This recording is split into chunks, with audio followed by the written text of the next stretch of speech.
الحمد لله رب العالمين والصلاة والسلام على رسوله الكريم وعلى آله وصحبه أجمعين.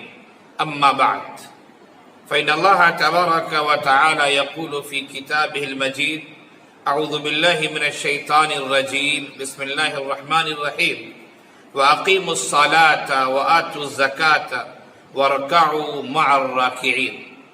صدق اللہ العظیم.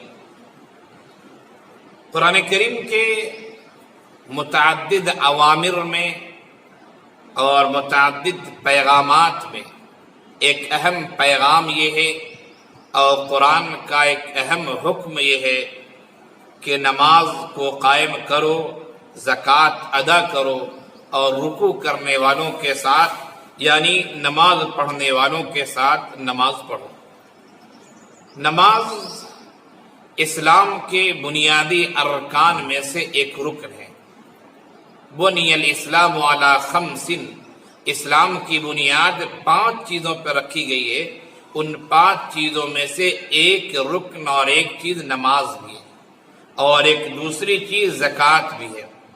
ابھی میں نے جس آیت کی تلاوت آپ کے سامنے کی، اس آیت میں اللہ تعالیٰ نے یہی حکم دیا ہے: اے ایمان والو، اے مسلمانوں، اے مومنوں، نماز قائم کرو اور زکوٰۃ ادا کرو. اتفاق ایسا ہے، جب ہم اپنے مسلم سماج کو دیکھتے ہیں تو ان دونوں اعمال میں انتہائی کوتاہی ہوتی ہے. آپ دیکھ لیں، جب جمعہ کا دن ہوتا ہے تو ہماری مسجد بھری ہوتی ہے، لیکن 5 وقتہ نماز دیکھ لیں آپ تو عموماً مسجد میں 2 صف 3 صف 1 صف افراد ہوتے ہیں. حالانکہ جس طرح جمعہ کی نماز ضروری ہے، اسی طرح 5 وقتہ نماز بھی ضروری ہے. اسی طرح زکوٰۃ کے معاملے میں دیکھ لیں آپ کہ مالدار لوگ ہیں، اللہ تعالیٰ نے مال و دولت کی ریل پیل دی ہے، خوب مال و دولت ہے، لیکن کوئی صدقہ و خیرات کر دیتے ہیں. لیکن زکوٰۃ کا جو شرعی حساب ہے کہ اسلامی سال مکمل ہونے کے بعد اپنے مال کا حساب لگایا جائے، جو زائد مال ہے، کاروبار کے جو مال ہیں، اس کا حساب لگایا جائے اور زکوٰۃ ادا کی جائے.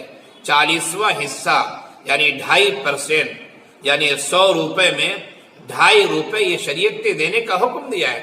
لیکن ان دونوں اعمال میں انتہائی کوتاہی ہے. ابھی تو خیر پوری دنیا میں کرونا وائرس کی وجہ سے لاک ڈاؤن کی کیفیت ہے.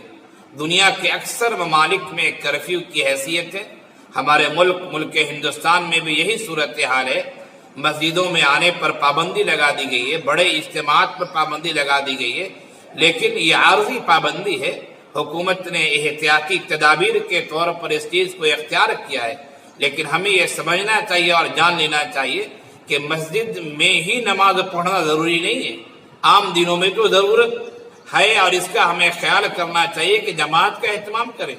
لیکن ابھی بہت سارے ایسے لوگ ہیں جو یہ سمجھتے ہیں کہ مسجد میں نماز نہیں تو نماز ہی نہیں ہے، گھر میں بیٹھے ہوئے نماز نہیں پڑھتے. نہیں، عام دنوں میں اور عام حالات میں ہمیں تو جماعت کا اہتمام کرنا ہے، ہمیں مسجد میں جانا ہے.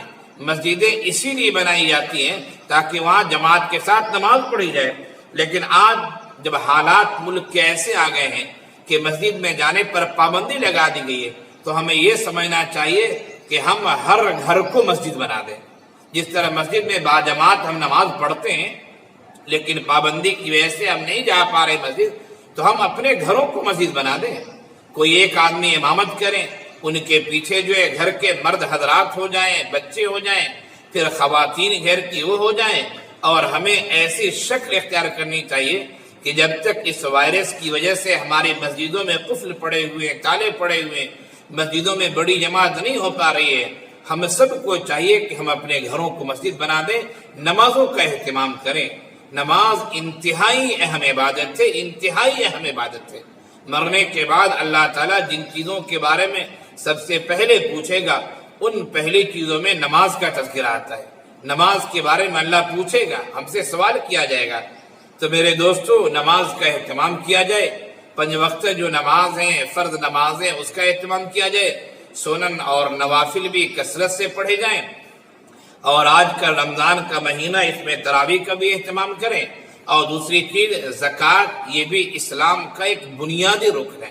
اسلام کی عمارت اور اسلام کی چیز اس کی پوری بلڈنگ کہا جائے کہ جس چیز پر کھڑی ہے اس میں ایک رکن زکوٰۃ بھی ہے. ہمیں اپنے مالوں کا حساب لگانا چاہیے اور زکوٰۃ بھی دینے کا اہتمام کرنا چاہیے. ٹال مٹول کر دینا اور اپنے مال کو چھپا لینا، یہ دنیا میں تو ہیلے بہانے کر سکتے ہیں لیکن اللہ کیا نہیں بچ سکتے ہیں. جس طرح نماز فرض ہے اسی طرح اہل ثروت پر، مالدار حضرات پر زکوٰۃ بھی فرض ہے. اپنے مالوں کا حساب لگائیے اور زکوٰۃ ادا کیجیے. اللہ ہم سب کو نمازوں کی پابندی کی توفیق عنایت فرمائے، زکوٰۃ کی ادائیگی کی توفیق عنایت فرمائے اور جماعت کے ساتھ نماز پڑھنے کی توفیق دے. وآخر دعوانا ان الحمد للہ رب العالمین.